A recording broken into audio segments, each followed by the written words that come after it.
고린도후서 11장 제목 하나님의 사람의 표시 1절 원하건대 너희는 나의 좀 어리석은 것을 용납하라 청하건대 나를 용납하라.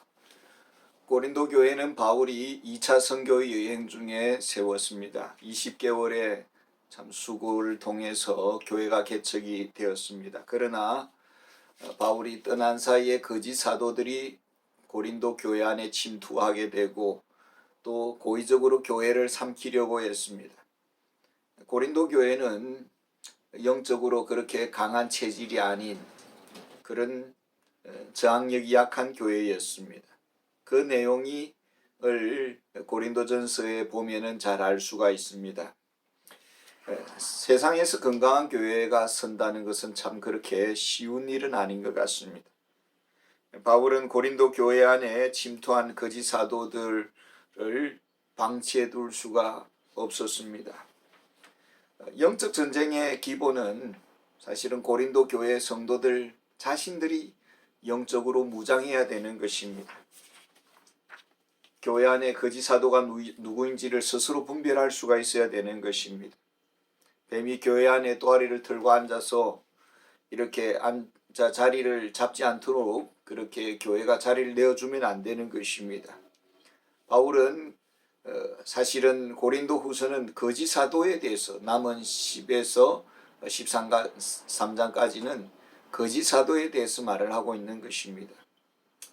이 말은 반면에 바울 자신이 참 사도다라는 것을 반증하는 것이죠.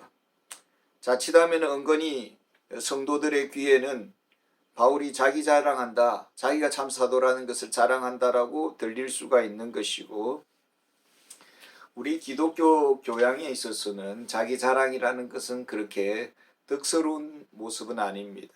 그래서 바울이 어쩔 수 없이 고린도 교인들에게 양해를 구하는 것입니다.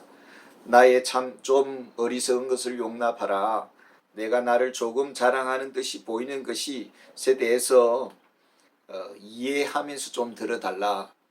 정말 내가 나를 자랑하는 것은 내 체질도 아니고 내 정서에도 맞지 않는 일이다. 하지만 지금 상황이 상황이니만큼 어쩔 도리가 없어서 나의 참 사도됨을 증명하는 것에 대해서 이렇게 너무 거부적인 반응을 보이지 않기를 원한다라는 그런 글을 쓰고 있습니다. 2절과 3절을 보면은 내가 하나님의 열심으로 너희를 위하여 열심을 내노니 내가 너희를 정결한 처녀로 한 남편인 그리스도께 드리려고 중매함이로다. 그러나 나는 뱀이 그 관계로 하와를 미혹한 것 같이 너희 마음이 그리스도를 향하는 진실함과 깨끗함에서 떠나 부패할까 두려워하노라. 바울은 사도의 참된 사명에 대해서 이렇게 소개를 하고 있습니다. 모든 그리스도인은 언젠가는 하늘의 공중 천국 잔치에서 그리스도와 결혼 예식을 가질 것입니다. 이 땅에서 우리가 예수님을 믿음으로 세례를 받고 이 세례가 하나의 예수님과의 약혼이라고 할 수가 있는 것이죠. 그리고 정식 결혼식 날을 우리는 그날 기다리고 있는 것입니다. 바울 사도는 이런 그리스도와의 결혼에 있어서 중매 역할을 했다라는 것입니다.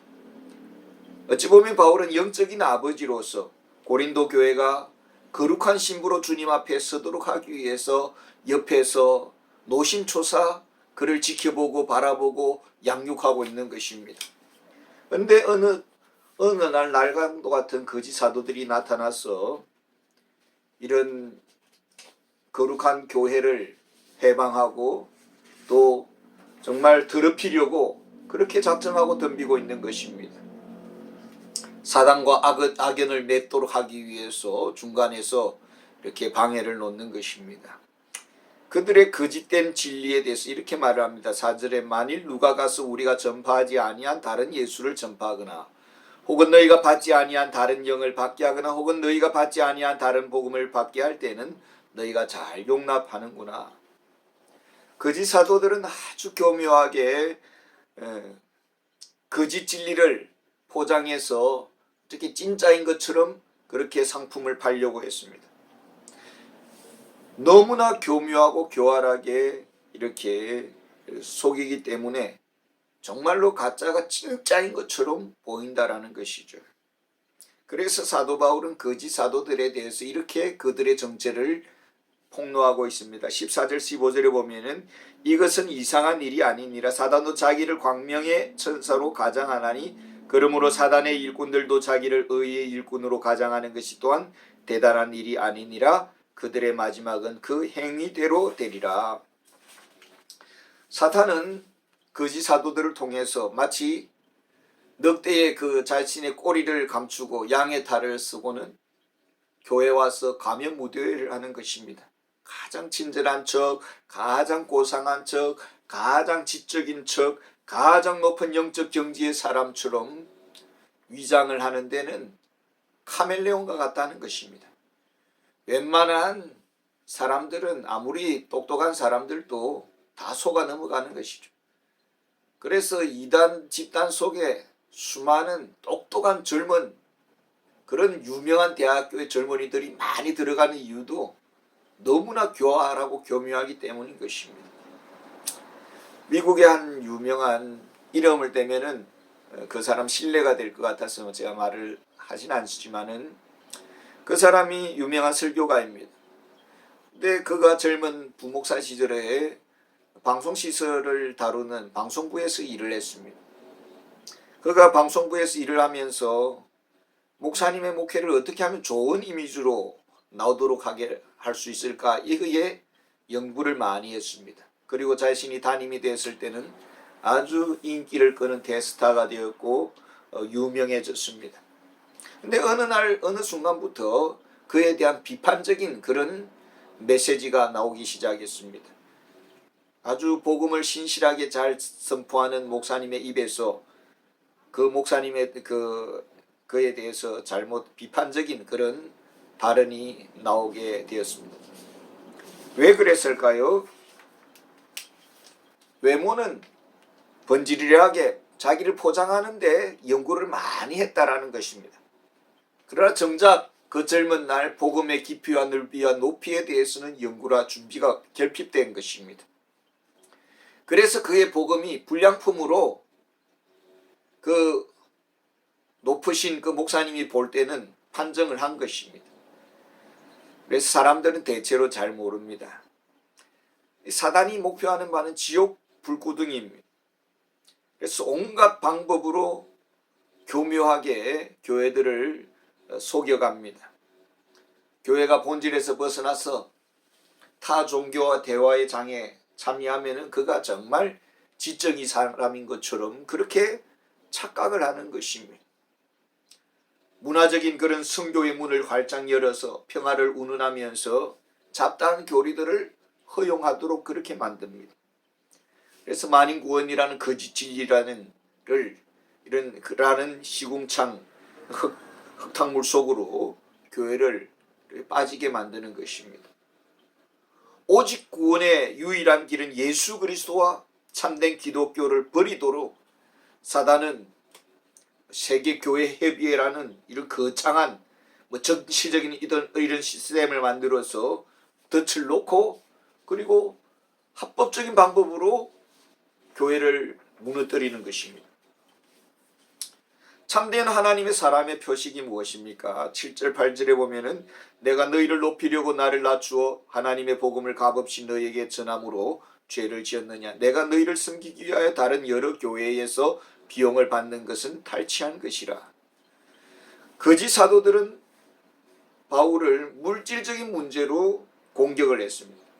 다른 여러 교회들로부터 물질적 선교 비용을 받는 것에 대해서 그리고 그 비용으로 사실은 고린도 교회를 개척하는 데 사용을 했습니다. 고린도 교회 개척 당시에 성도들에게 헌금을 요구하지 않았습니다. 당시 헬라 사회는 수많은 이런 철학 교사들이 있었습니다. 헬라의 그 수많은 철학자들은 이렇게 떠돌아다니면서 사람들이 많이는 이런 장터에서 이 광장에서 이렇게 강연을 하고 청중들에게 또 제자들에게 수업료를 받았습니다. 사도 바울은 자신의 생계비를 고린도 교회에 의지하지 않았습니다. 바울은 어려운 개척 교회에 부담을 주기를 원하지 않았고 또 그 대신 자신이 세운 다른 교회들이 바울의 어려운 사정들을 알고 많이 후원을 했던 것을 알 수가 있습니다. 이런 것들을 두고 거짓 사도들은 바울을 사기꾼이라고 다른 교회에 헌금을 강탈한다는 등 이런 시비를 걸었습니다. 바울은 조금이라도 복음 전파에 물질 문제가 걸림돌이 되지 않기를 원했습니다. 복음 전하다가 강의료 이야기가 나오면은 자칫 이렇게 마치 이 귀한 값진 이 복음이 다른 철학 교사들이 전하는 이런 값싼 이런 세상의 지식과 비교해서 하게 될까봐 오해를 받을까봐 바울은 염려했습니다. 이 복음의 가치라는 것은 세상의 철학과 비교할 수가 없는 것이죠. 세상의 지식과는 차원이 다른 것입니다. 근데 학창 시절에 학비가 없어서 뭐 육성예비를 내지 못하기도 하고 또 면제받기도 하고 그런 일이 있을 수가 있는 것입니다. 학생이 회비 때문에 가슴앓이를 하면은 공부 시간에 공부가 제대로 될까요? 그래서 바울은 조금이라도 이 복음에서 물질 문제로 사람들이 성도들이 마음이 멀어질까봐 생계비 문제를 바울 스스로 해결을 한 것입니다. 낮에는 천막을 해서 그 종들이 하는 그 손으로 손수 노동을 한 것입니다. 밤에는 교회에서 성도들에게 이렇게 성도들 양육하고 가르쳤습니다. 밤낮으로 일하고 수고하는 그 수고의 무게라는 것은 정말 너무나 큰 것입니다. 바울은 복음을 위해서 묵묵히 이 수고를 감당했습니다. 바울의 그 마음을 9절에서 이렇게 반영하고 있습니다. 또 내가 너희와 함께 있을 때에 비용이 부족하였으되 아무에게도 누를 끼치지 아니하였으면 마게도냐에서 온 형제들이 나의 부족한 것을 보충하였음이라. 내가 모든 일에 너희에게 폐를 끼치지 않기 위하여 스스로 조심하였고 또 조심하리라.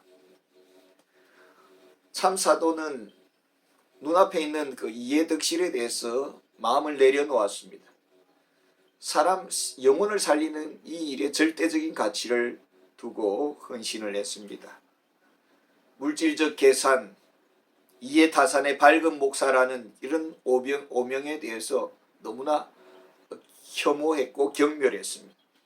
그래서 교회를 위해 드는 비용에 대해서 일일이 영수증 처리를 하지 않았습니다. 그렇다고 영수증을 사용하지 말라는 말이 아닙니다. 개척교회 때 그랬다라는 것입니다. 웬만하면 다른 교회로부터 지원을 받은 것으로 그렇게 자신의 생계비를 충당을 했습니다. 사냥꾼의 눈앞에 지금 두 마리의 짐승이 있습니다. 한 마리는 토끼가 지금 눈앞에서 아른거리고 있고 조금 더 멀리에는 지금 사슴이 있습니다. 조금만 더 기다리면은 저 사슴, 큰 사슴을 잡을 수 있는데 지금 눈앞에 아른거리는 이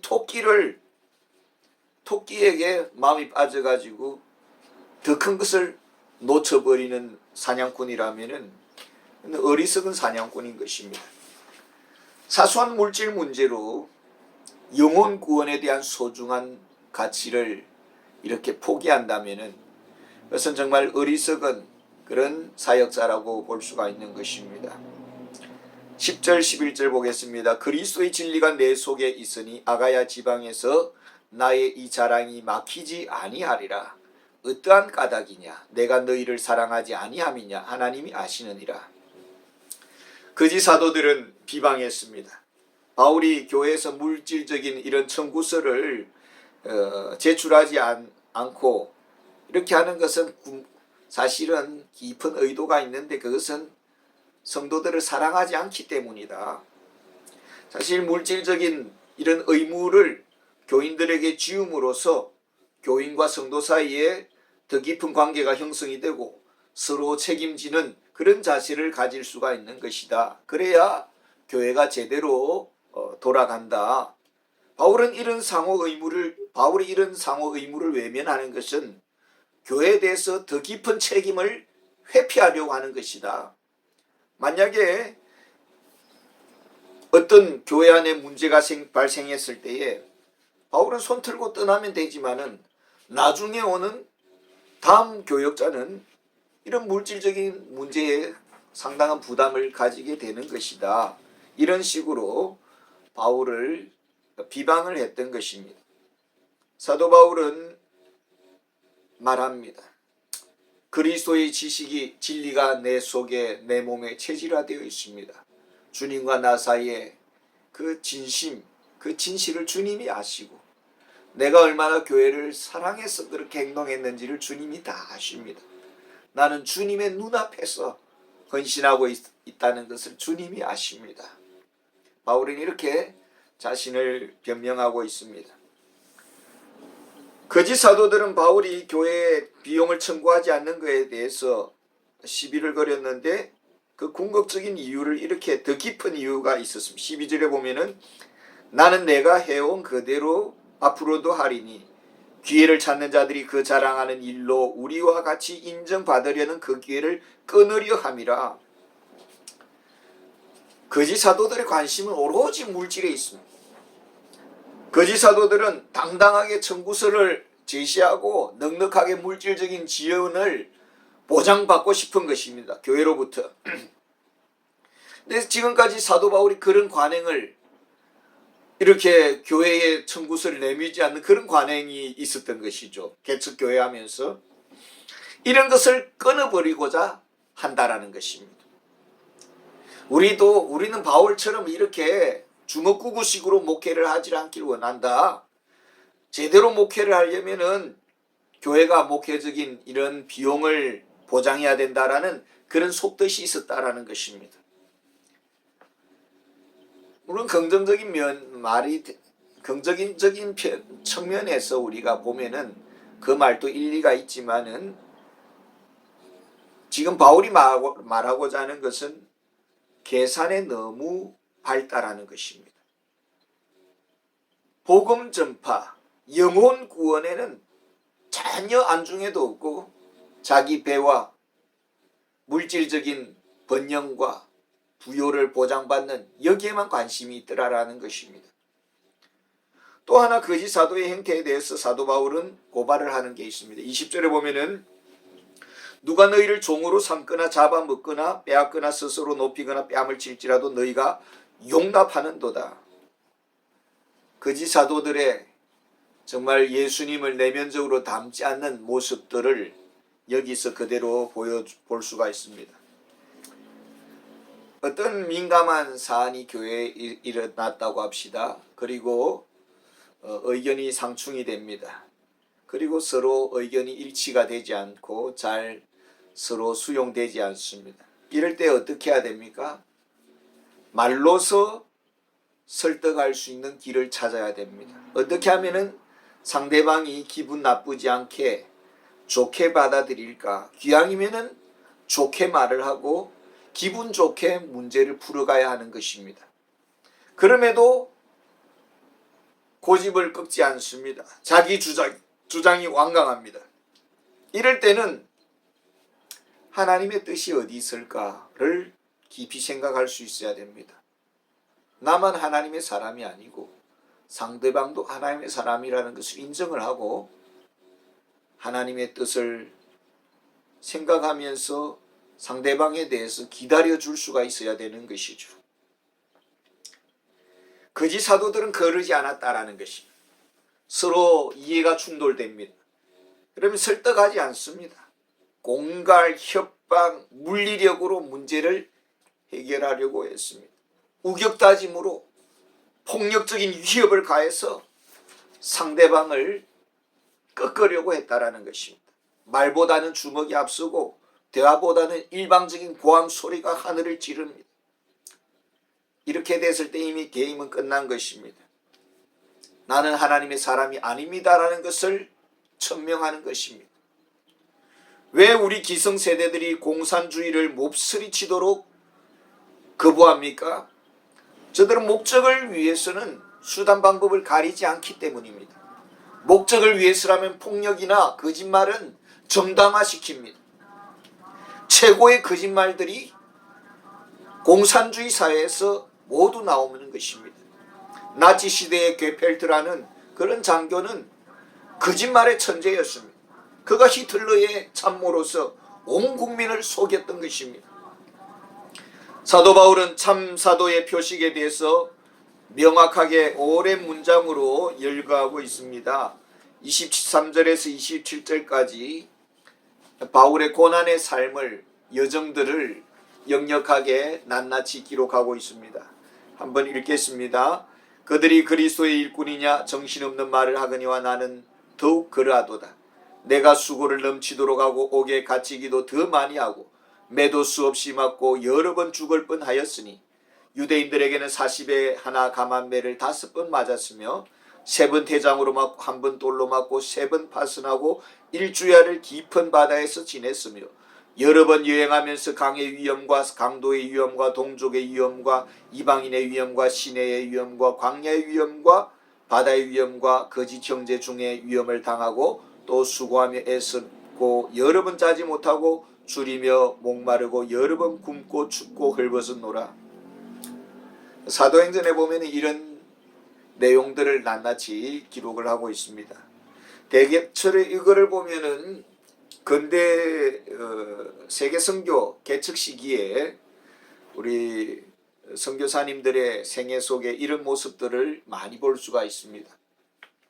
우리 한국에도 복음이 제주도에 들어가지 않았던 때에 이기풍 목사님이 이렇게 평양신학교를 졸업을 하고 복음의 빚을 갚기 위해서 저런 복음의 불모지인 제주도에 첫 발을 내딛었습니다. 제주도는 샤머니즘 무속신앙으로 뿌리가 깊습니다.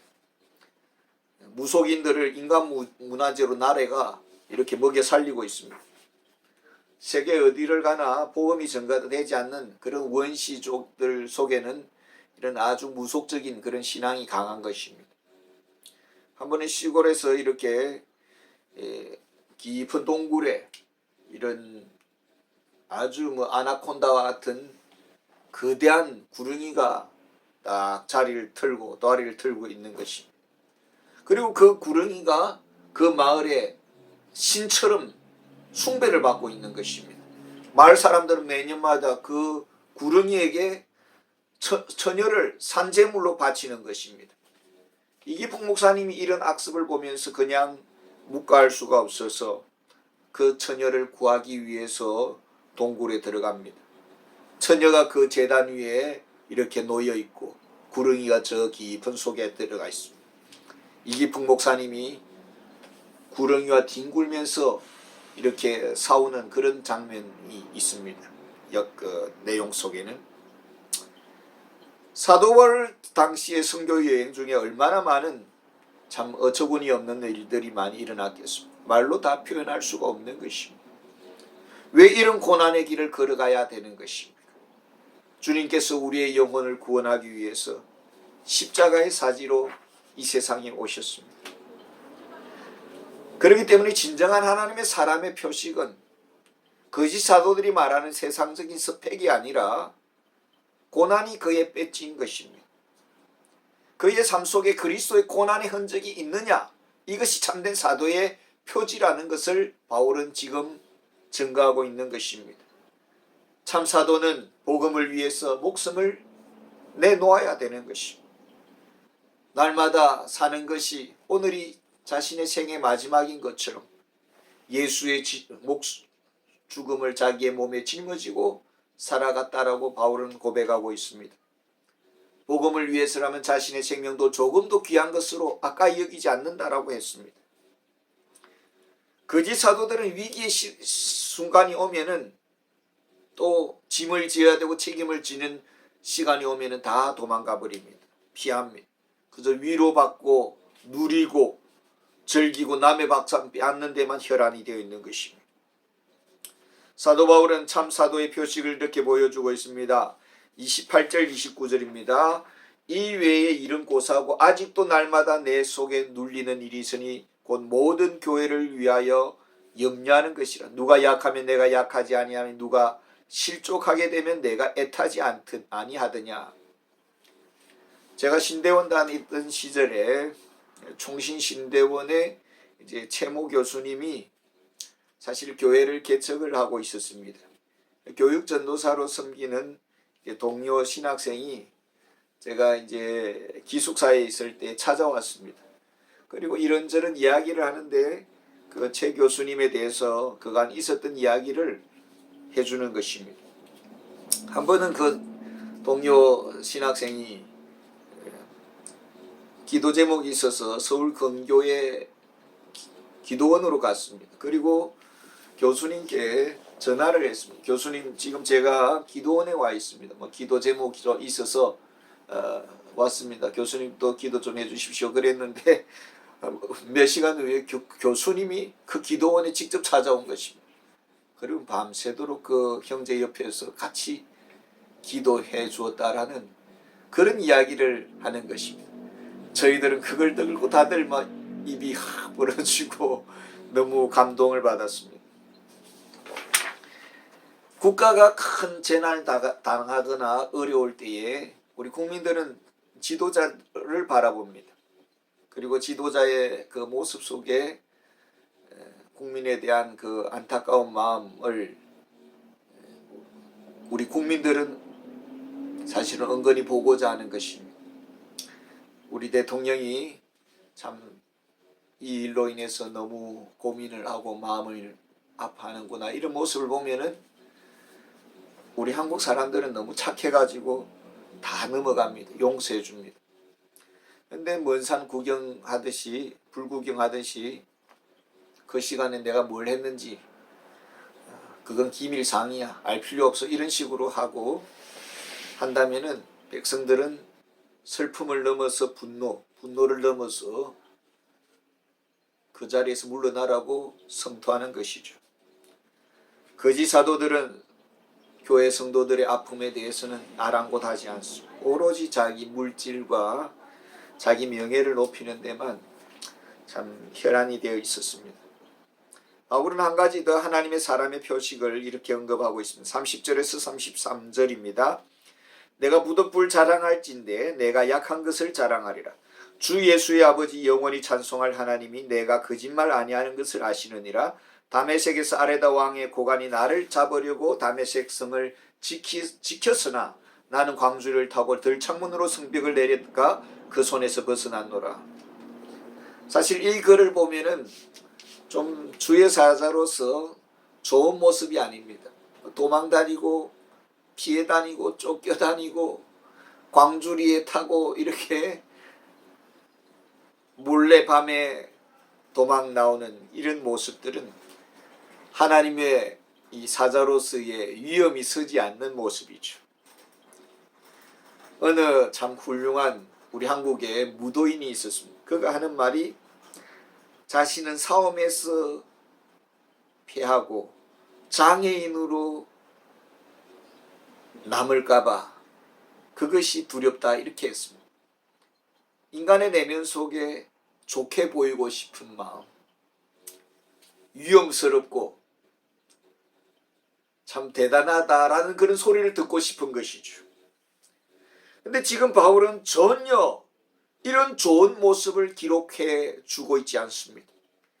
감추고 싶은 과거의 그 부끄러운 낯을, 이렇게 도망다니던 자기의 그 경험담을 기록하고 있습니다. 하나님의 사람으로서의 능력, 위엄, 힘이라는 것은 도대체 어디에서 나오는 것입니까? 그 사람의 성장 배경입니까?